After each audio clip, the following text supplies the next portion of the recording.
एक सवाल लिख लेते हैं।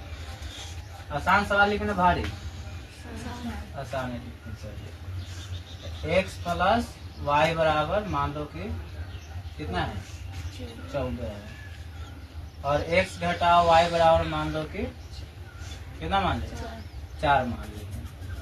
एक समीकरण है। अब इस समीकरण में इसको समीकरण 1 मान लिया जाए और इसको समीकरण 2 मान लिया जाए। अब इसको हम हल करने के लिए कौन कौन सा विधि पहले सीख चुके हैं? लुप्तीकरण, ठीक है, लुप्तीकरण कंप्लीट है। उसके बाद और कौन सा विधि? वज्र गुणन ना, वज्र गुणन भी सिखाए हुए हैं। और एक और कौन सिखाए हुए हैं? तुलनात्मक विधि पर कैसे बनाना है यह भी कंप्लीट है। ठीक है, आज जो सीखने जा रहे हैं उसका नाम क्या होने वाला है? प्रतिस्थापन विधि। ठीक है, हम लोग जो विधि सीखने वाले हैं उसका नाम क्या है? प्रतिस्थापन विधि। तो ध्यान से देखना है, कोई विशेष नहीं है, आसान है, थोड़ा सा देखोगे सीख जाओगे। अगर प्रतिस्थापन विधि से बनाना है तो समीकरण 1 पहले नोट कर लेते हैं। हम लिखते हैं समीकरण 1 से। तो समीकरण 1 से लिखे तो समीकरण 1 यहाँ उतारना होगा। तो समीकरण 1 कितना है? x प्लस वाई बराबर 14।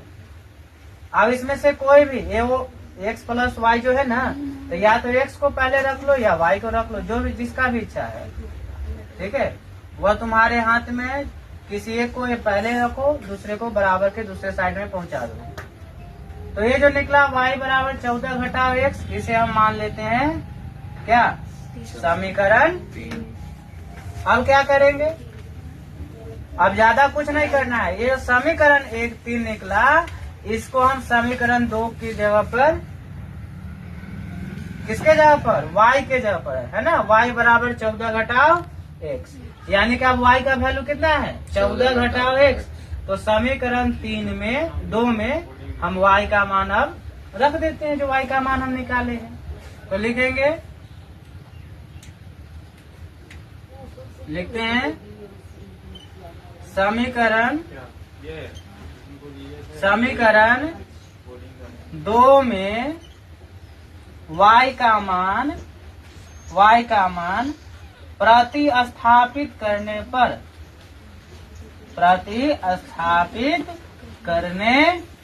पर, ठीक है। तो समीकरण 2 कितना है पहले उसको लिखेंगे। x घटाओ y बराबर 4, यही ना समीकरण 2 है। और समीकरण 3 जो है वह देख ही रहे हो कि y बराबर 14 घटाओ x है, तो x यही रहने दो। y का मान, अब यहाँ माइनस है ना, तो बट्टा में लिखो, ठीक है, ताकि चिन्ह को बदलने में सहायता मिले। डायरेक्ट लिखोगे भूल जाओगे कि चिन्ह बदलना भी था, तो ब्रैकेट के अंदर में लिखते हैं। ठीक है, तो y बराबर कितना है? 14 घटाओ x है, तो यहाँ 14 घटाओ x लिखे, बराबर में 4 लिख दिए। अब देखो माइनस है, तो जब भी ब्रैकेट टूटेगा तो प्लस वाला माइनस में जाएगा, माइनस वाला प्लस वाला माइनस में, माइनस वाला कैसे? तो ये x हुआ, x घटाओ, अभी 14 जो है प्लस में है तो इसको माइनस में लिखेंगे। आई जो है x माइनस में है तो किस में लिखेंगे? प्लस में, बराबर 4 है ना। 14 कहाँ से बोल दिया?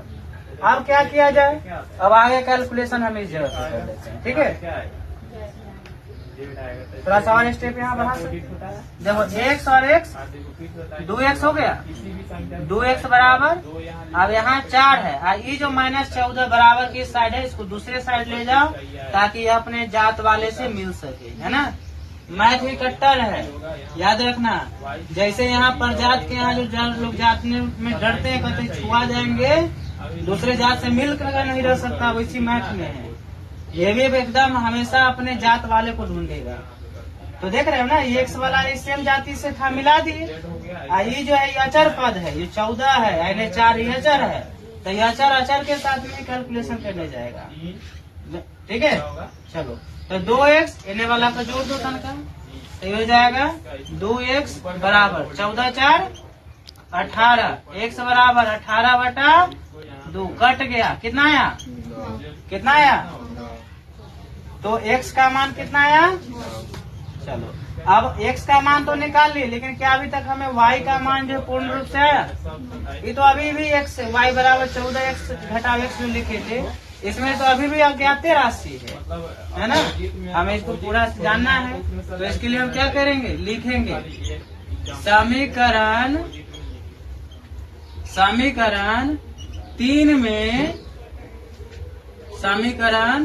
3 में किसका मान? x का मान रखने पर,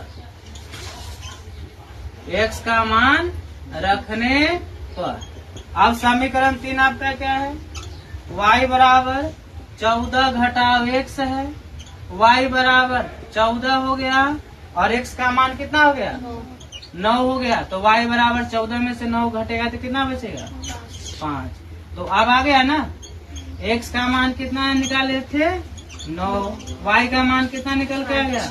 यह विधि के नाम है कौन विधि? चलो नोट कर लो कॉपी में, आप परीक्षा में याद रख के 5 नंबर पा लो।